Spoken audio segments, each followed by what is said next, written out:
Late na ako eh. Ngayon pa lang dumating ito. Tingnan natin. Yeah! Galing. Another ilaw. Puro solar na lang yan, guys. Kasi nga, ano. Ganito lang ang panel na. Liit.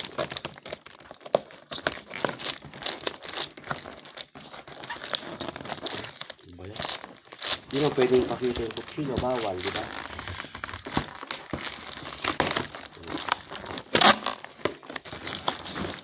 Mabilisang kargaan lang, oh.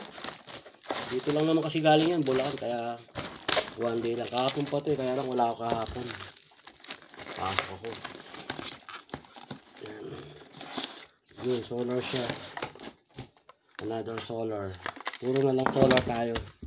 Para makatipid sa kuryente.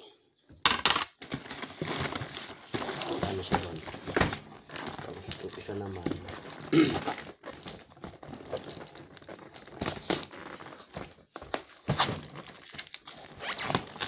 Tagal. Oras na.